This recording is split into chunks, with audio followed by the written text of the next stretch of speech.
Hello, and welcome to the podcast of the Gem State Chronicle. My name is Brian Allman. With the announcement today that Senator J.D. Vance of Ohio will be Donald Trump's running mate, I decided to go back into the archives of my old podcast and pull out an episode I published about the status of the white working class in America. A lot of what I said at that time came out of reading Vance's book, Hillbilly Elegy, about his life growing up in Kentucky and Ohio and the struggles of his people there. I thought it might be interesting to return to my thoughts then and see how they play out now that Vance is, most likely, the next Vice President of the United States. As you listen, keep in mind that this was recorded more than 2 years ago, before Vance won his Senate seat in Ohio. So, without further ado, I present American Elegy.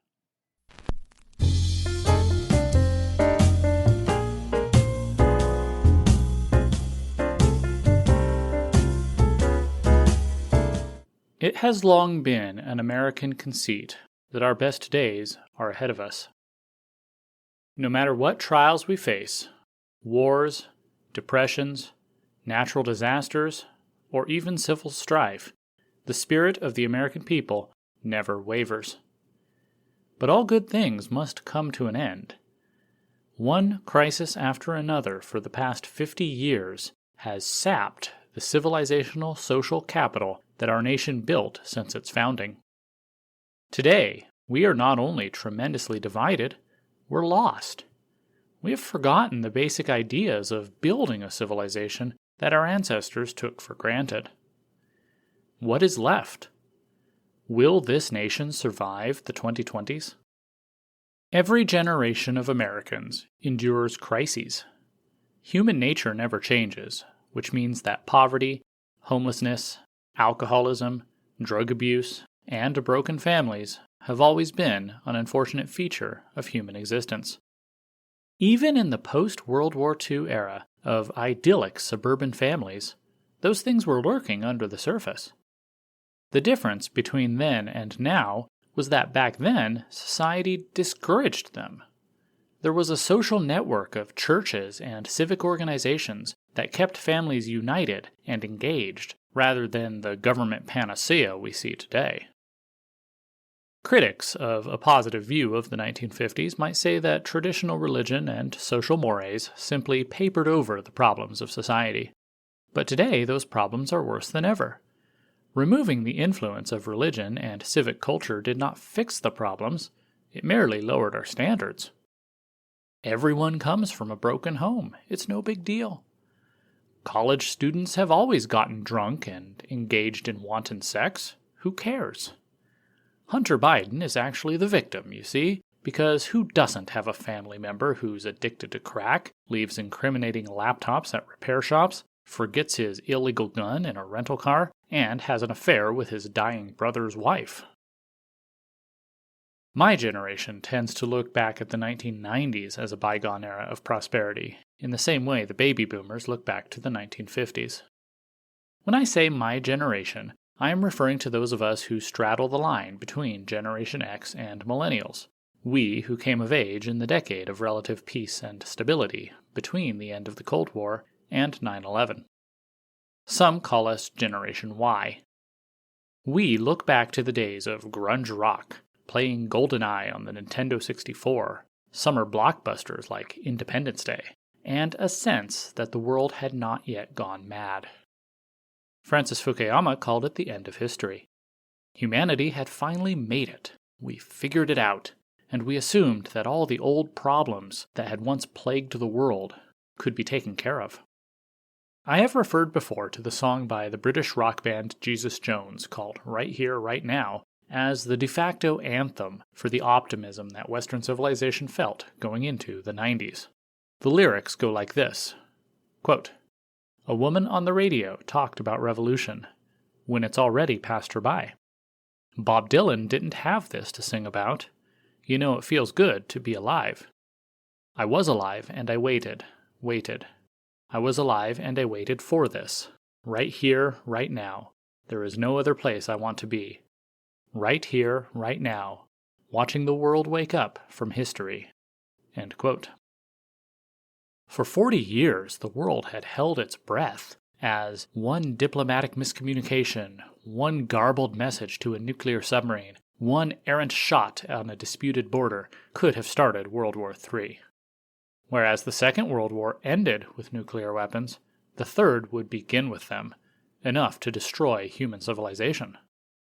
The music of the 1980s reflects this apocalyptic zeitgeist, with songs such as The Final Countdown, looking ahead to a world so destroyed that the last survivors must leave, and 99 Luftballons, which imagines the military mistaking stray balloons for missiles and launching an all-out attack. Consider movies of that era, such as War Games, which imagines a rogue AI on the verge of launching nuclear missiles, or The Terminator, which sees a future where just such an AI succeeded and led to a post-apocalyptic wasteland. When director James Cameron released Terminator 2: Judgment Day in 1991, that curtain of foreboding had been lifted. The message of the movie was no longer "you are doomed," rather, there is no fate but what we make.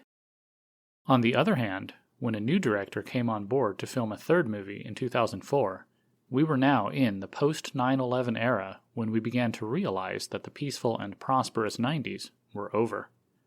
That movie returned to the message of doom. The AI was going to destroy the world in a nuclear holocaust no matter what our heroes did. My generation will always look back on the 90s with nostalgia. It is not necessarily that the times were more innocent, but that we were. And that goes for any generation. But the 90s were a unique time.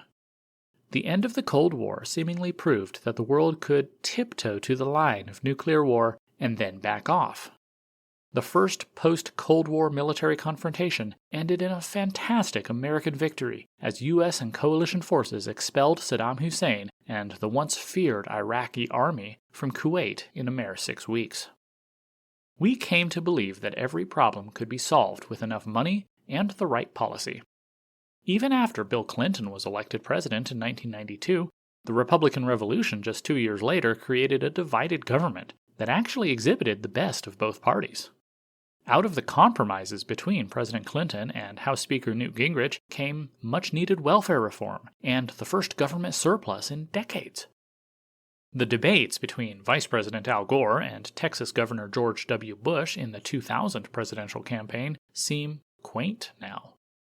They argued over how much to spend on Social Security, what to do with the government surplus, and how best to support public education. In hindsight, the differences between the two were fairly small, and neither was prepared for the coming crises of the early 21st century, 9/11 in 2001, the Great Recession in 2008, and the 1-2 punch of COVID-19 and the BLM Summer of Hate in 2020. A look back at the 1990s shows that it was not quite as good a time as we might remember with our rose-colored glasses. Trust in the government was shaken by the tragedies at Ruby Ridge and Waco.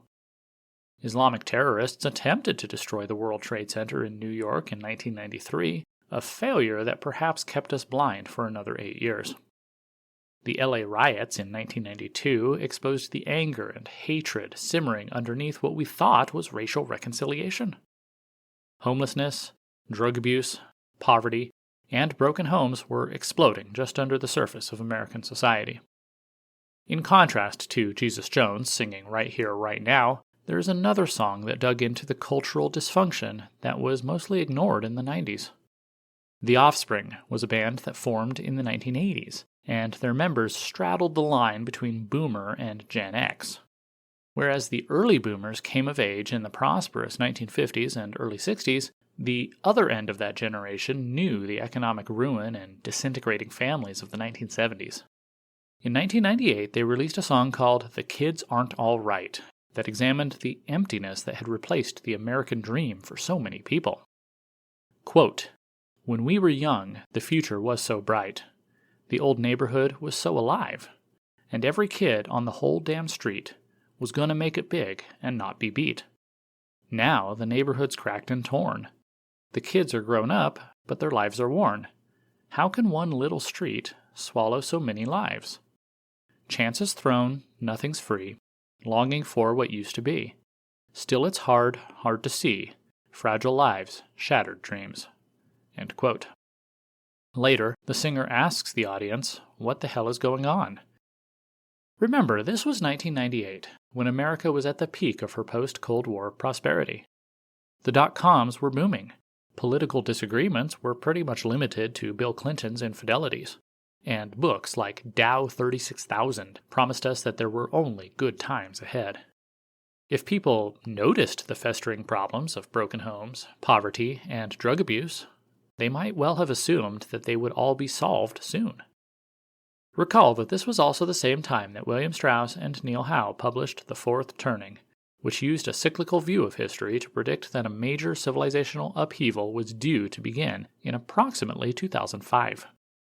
The authors said that this upheaval would be at least as dramatic as the Civil War period, or the era of the Great Depression and World War II, and might well end with a major world war or an economic shock so disastrous that it would alter our society forever. Consider that if you mark the beginning of our current era of strife with the 2008 financial crisis, Strauss and Howe were only off by 3 years. So, what changed? Why did the United States weather the storms of the 1960s, but seems to be on the brink of destruction today? I propose that the biggest difference is in how society treats the family.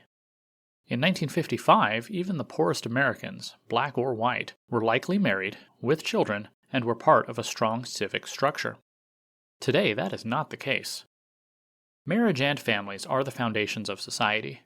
Strong nuclear families are the base for a strong community, and strong communities are what great nations are built upon. Until the 1960s, strong families were encouraged by society. We had social and even legal structures in place to prop them up, because we knew that strong families made a strong nation. What have we seen in the last half-century?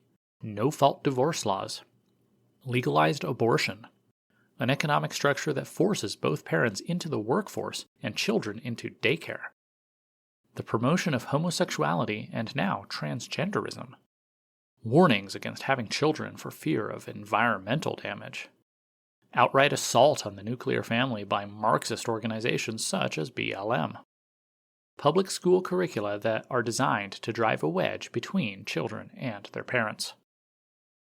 Without the family structure that has been the basis of Western civilization for millennia, the age-old problems of broken homes, drug abuse, and poverty have exploded. Just over half of American children now grow up with a mother and a father. Fentanyl is killing tens of thousands of young people. Welfare encourages families to split up so as to qualify for benefits.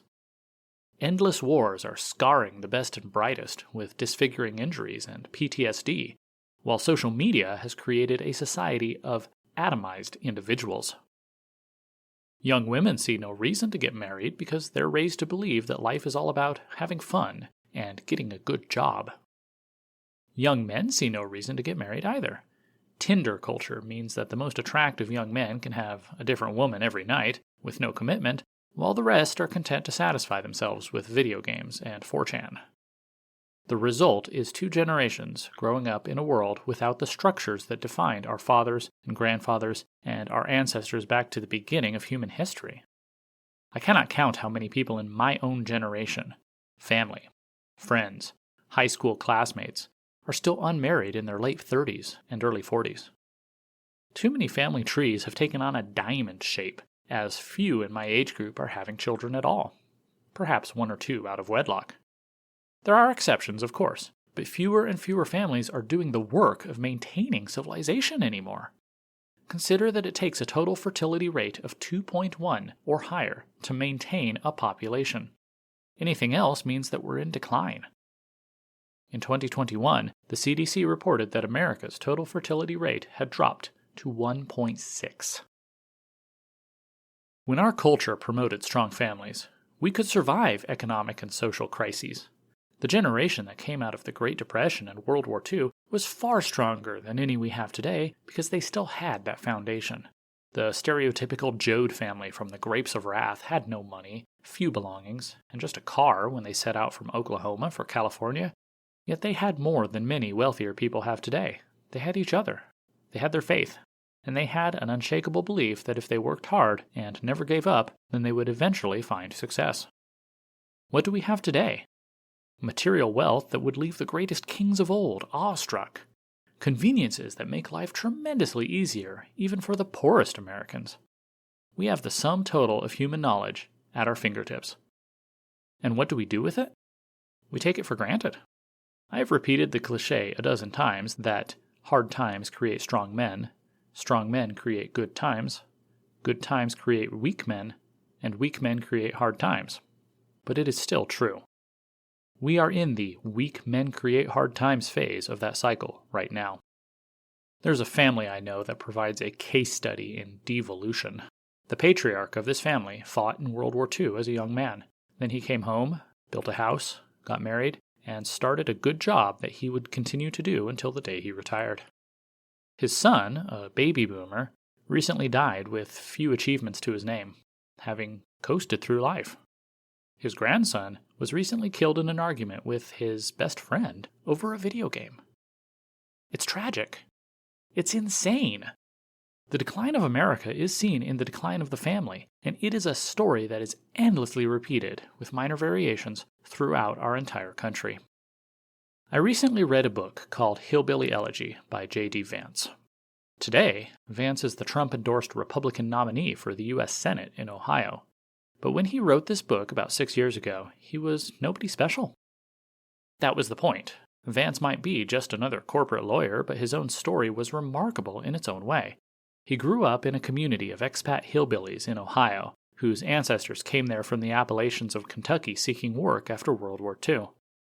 When the factories began shutting down in the 1980s and 90s, it left an entire population with no way to support itself. The best and the brightest fled, leaving the dregs of society to put together a living on scraps.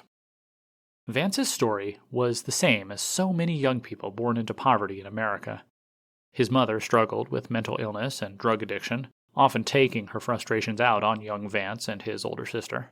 She could not maintain a stable relationship, and I lost count of how many would-be stepfathers Vance had as a child.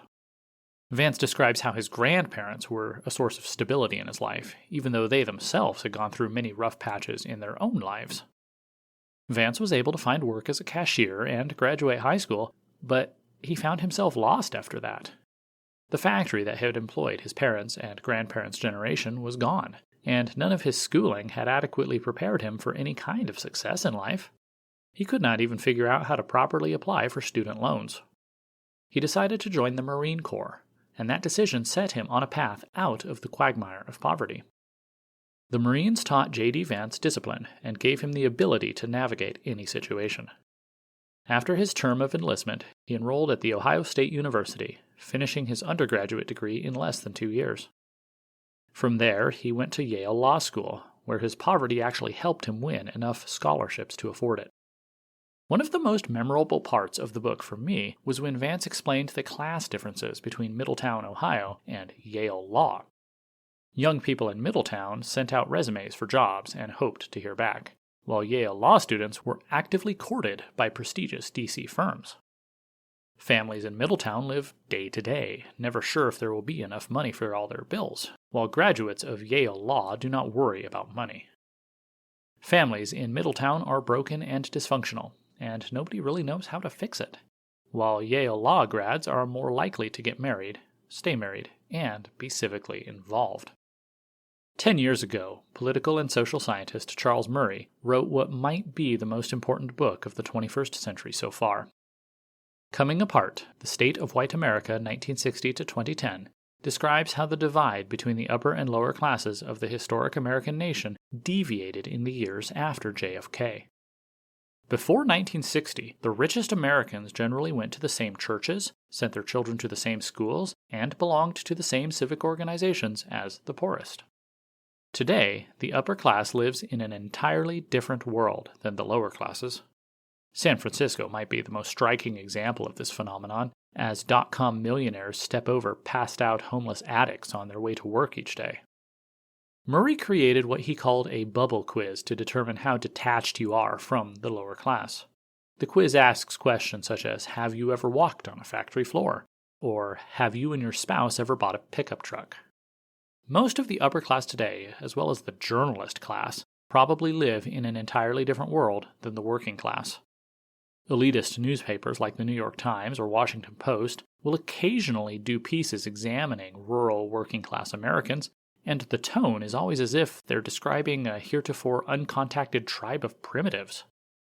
Beltway journalists look at rural and suburban Americans as uneducated and superstitious foreigners, inhabiting a place they call flyover country, bitterly clinging to their guns and their religion, as Barack Obama famously said.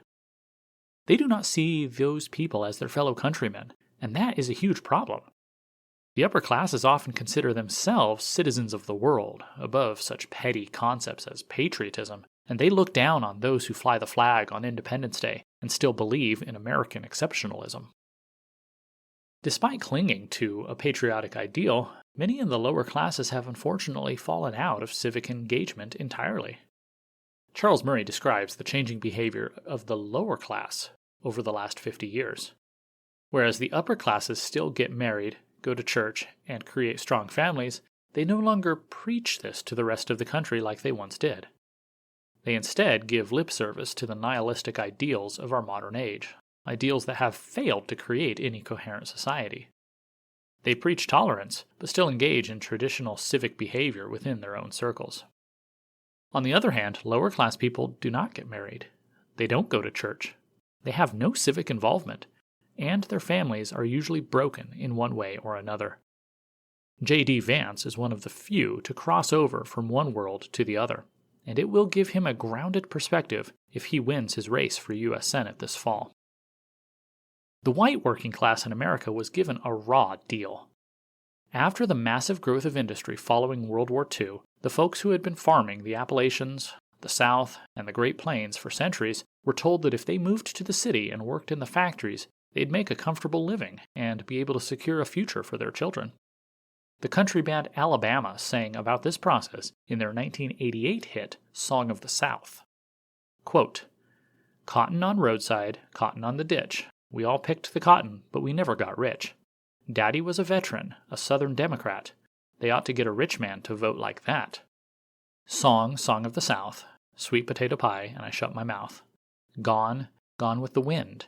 There ain't nobody looking back again. Well, somebody told us Wall Street fell, but we were so poor that we couldn't tell. The cotton was short and the weeds was tall, but Mr. Roosevelt's a-gonna save us all. Well, Mama got sick and Daddy got down. The county got the farm and we moved to town. Papa got a job with the TVA. We bought a washing machine and then a Chevrolet." End quote. The point of that song was not that losing the family farm and moving to the city was a tragedy. Rather, it was a windfall. The back-breaking labor of picking cotton had not made them prosperous, so for most lower-class Southerners, what they gained outweighed what they'd lost. Gone with the wind, they sang, and there ain't nobody looking back again. That was the deal, at least, but something happened in the 1980s and 90s. Business and political leaders realized that the global economy presented them with options to make the manufacturing process more efficient. Both President George H.W. Bush and President Bill Clinton supported NAFTA, the North American Free Trade Agreement, which allowed American businesses to build their factories in Mexico, where the cost of doing business was much cheaper. While that was great for them, and even great for American consumers who got cheaper goods, what happened to the working-class employees who were suddenly out of their jobs? One of the few men to speak out against NAFTA was Texas businessman Ross Perot, whose stance attracted tremendous support in the 1992 presidential election. He warned that NAFTA would cause a giant sucking sound as all the manufacturing jobs were moved down south. Perot actually led the polls as late as June, but his campaign faltered down the stretch. The idea of opposing free trade on the grounds that it harmed American workers would not be taken up again until the campaign of Donald Trump in 2016. The bigger blow to the American worker came when Presidents Clinton and George W. Bush each took steps to integrate communist China into the world economy. This was the conclusion of a mission first began by President Richard Nixon in 1972, as American leaders hoped that openness with China would encourage liberalization and freedom. Unfortunately, the United States received the worst of both worlds. Rather than opening up China to Western-style freedom, we have instead imported Chinese-style totalitarianism. The cheap goods that American consumers now enjoy came at the cost of the American working man. Our leaders believed that outsourcing manufacturing would transform America into a service economy, but this was short-sighted. The COVID lockdowns and general worldwide strife have wrecked the supply lines that maintained the global economy, so the cheap Chinese goods we have become dependent upon are not so cheap anymore, if you can even find them at all. Unfettered immigration has driven down the cost of labor and created an entire servile class doing the jobs that Americans allegedly will not do. Affirmative action means that blacks and other minorities can benefit from scholarships and diversity hiring in government, academia, and big corporations. Where does the white working class go when there are no jobs, no opportunities, and no hope? Remember how weird it was that the white working class supported Donald Trump in 2016? Trump was not just a New York billionaire, he was a walking cartoon. He was married to 3 different models in his life and probably had affairs with more. He built massive golden buildings with his name on the top. He decorated his home like a stereotypical billionaire, plating everything in gold. Can you imagine a more unlikely working class hero? But Donald Trump did something no politician had done since Ross Perot. He took working class people seriously. He listened to their plight and offered solutions beyond the usual political pablum. Trump saw how outsourcing was destroying the good jobs that had built America, so he promised to end it. Trump saw how increased immigration was driving up competition for the few jobs that were left, so he promised to curtail it. Trump recognized that our nation-building wars were sapping America of its hardest-working young men, so he promised to end them. The white working class supported Donald Trump, and he delivered on his promises. By 2019, immigration was down, manufacturing was coming back to our shores, and the American people were more hopeful than they'd been since the 1990s. The rest is sadly history. The deep state bureaucracy and their allies in the corporate media used fear of COVID and a massive mail-in ballot harvesting operation to get rid of the one man who had stood up for the American people. The white working class is once again left looking for a savior. One place in which Hillbilly Elegy differs from the usual screeds about the problems facing America's lower classes is that J.D. Vance, as a scion of the titular hillbillies, recognizes the nobility of his people. Whereas National Review's Kevin Williamson sneers at the working class, looking down on them as entirely useless and wishing they would just die off, Vance treats his people with respect and pity. He recognizes how outsourcing has gutted the working class while at the same time holding his own people responsible for how they've reacted. He writes, quote, "This book is about something else, what goes on in the lives of real people when the industrial economy goes south. It's about reacting to bad circumstances in the worst way possible. It's about a culture that increasingly encourages social decay instead of counteracting it." End quote. Vance lauds the honor culture of the Appalachian people, but points out how it makes them immune to improvements as well. These people will kill each other and die for each other, all in the name of honor, but they will circle the wagons if an outsider deigns to tell them how to live. Vance writes again, quote, "We tend to overstate and to understate, to glorify the good and ignore the bad in ourselves. This is why the folks of Appalachia reacted strongly to an honest look at some of its most impoverished people. It's why I spent the first 18 years of my life pretending that everything in the world was a problem except me. The truth is hard, and the hardest truths for Hill people are the ones they must tell about themselves. Jackson is undoubtedly full of the nicest people in the world. It is also full of drug addicts, and at least one man who can find the time to make 8 children, but can't find the time to support them. It is unquestionably beautiful, but its beauty is obscured by the environmental waste and loose trash that scatters the countryside. Its people are hard-working, except of course for the many food stamp recipients who show little interest in honest work." End quote. There is an ongoing debate in right-wing social media about the merits of living in the city versus living in the country.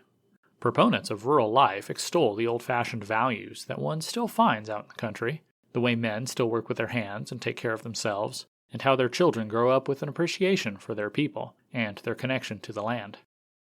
Proponents of city living correctly point out the massive drug abuse in rural America, the broken homes, the extreme poverty, and, as J.D. Vance mentioned, a certain hopelessness that causes people to not even bother trying to better themselves.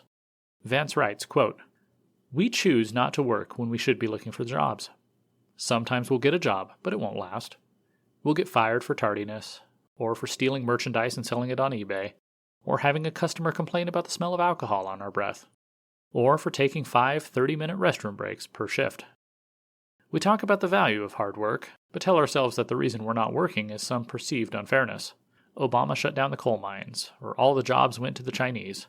These are the lies we tell ourselves to solve the cognitive dissonance, the broken connection between the world we see and the values we preach. We talk to our children about responsibility, but we never walk the walk. End quote. As is often the case, both sides are right to an extent. Scott Greer, who enjoys getting in the middle of controversial takes, is correct when he says you need an upper class to lead society. While blue-collar work like farming or plumbing is indeed necessary and even noble, it is not those people who will be leading the restoration of our culture. J.D. Vance's high school classmates who are still working dead-end jobs and trying to avoid paying child support because they spent all their money on fentanyl are not going to change the world.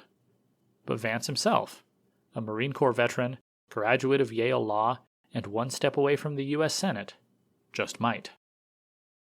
Fixing these problems is like fighting the mythical Hydra. Every time you cut off one head, 2 more grow to take its place. We need to bring back manufacturing to America. We need to cut through the red tape that makes it so expensive for companies to invest here. We need to create a pathway out of poverty for lower-class people. We need to figure out how to treat drug addiction without simply enabling it, as well as cut off the supply from China and Mexico. We need to curtail both the illegal and legal immigration that is taking away what low-skilled jobs remain, as well as convince white working-class people that hard work is still worth doing. We need to create an educational system that prepares these young people for the real world. We need to bring back cultural incentives for getting married and staying married. We need to bring back both a religious faith that motivates people to do good and the civic engagement that makes people feel like they have a stake in our society. But look at what stands in the way of these things. Our political leaders will not shut down the immigration spigot because it benefits them and their big business friends. Mass media has decided that traditional religious faith must be ridiculed, or maybe even made illegal, as it runs contrary to modern ideals. White people in America today are the whipping boys for everything that's wrong with our country, and there's no incentive to look upon them as victims of a post-industrial society and offer them any kind of helping hand. I've spent the majority of this episode looking at the plight of the white working class because they are emblematic of America as a whole. It is this group of people that has always best represented the historic American nation. Who is more of an American icon, J.D. Rockefeller or the coal miner? J.P. Morgan or the rancher? Andrew Carnegie or the farmer? Obviously, each of those men had a hand in building America, making it the most powerful and prosperous nation in the history of the world. Carnegie himself is an American success story, working his way up from nothing. Nevertheless, it is the coal miner, the rancher, the farmer, the homesteader traveling west in a Conestoga wagon that represents the fullest extent of the American dream. Watching these people fall into hopelessness and despair is an historical tragedy. In Hillbilly Elegy, J.D. Vance notes how some people seem to do okay even in a dysgenic and discivic environment. Quote, "Not all of the white working class struggles. I knew even as a child that there were 2 separate sets of mores and social pressures. My grandparents embodied one type, old-fashioned, quietly faithful, self-reliant, hard-working. My mother, and increasingly the entire neighborhood, embodied another, consumerist, isolated, angry, distrustful." End quote. Dr. Jordan Peterson might say that the path to cleaning up society starts with cleaning your room. Perhaps that means keeping a nice garden while the neighbors let their lawns go to seed. Perhaps that means keeping a neat house, taking an extra minute on personal grooming, or going the extra mile in a low-wage job. But all of these things are just drops in the ocean. Our country has a multitude of serious problems: economic, material, emotional, and spiritual. Solving one just brings up 2 more. The superficial prosperity of the 1990s hid a growing dysfunction in the American family. Conservatives once championed hard work and self-sufficiency, but soon found that this was a losing message for an electorate that was increasingly consumerist and dependent. At a town hall debate between President George Bush and then-Governor Bill Clinton in 1992, a woman asked what she was supposed to do about unemployment. Bush tried to make a logical explanation for the problem and give reasonable advice, while the suave Clinton made the woman feel like he cared. By 2000, George W. Bush had abandoned concrete economic proposals in favor of what he called compassionate conservatism. J.D. Vance tried to come up with his own solutions in Hillbilly Elegy, castigating conservatives for failing to understand the problems of this country at anything more than a shallow level. He writes, quote, "Instead of encouraging engagement, conservatives increasingly foment the kind of detachment that has sapped the ambition of so many of my peers. I have watched some friends blossom into successful adults, and others fall victim to the worst of Middletown's temptations: premature parenthood, drugs, incarceration. What separates the successful from the unsuccessful are the expectations they had for their own lives. Yet the message of the right is increasingly, it's not your fault that you're a loser, it's the government's fault." End quote. This is the problem. Electoral politics means competing for votes. Any party or candidate who urges Americans to take responsibility for their own lives will inevitably lose to one that promises government checks instead. This creates a downward spiral as more and more Americans become dependent upon government for their very survival. In 2012, the Obama administration created an infographic called The Life of Julia, which demonstrated how government programs could sustain a woman from the cradle to the grave. Today, millions of citizens take it for granted that it is the government's duty to take care of their every material need.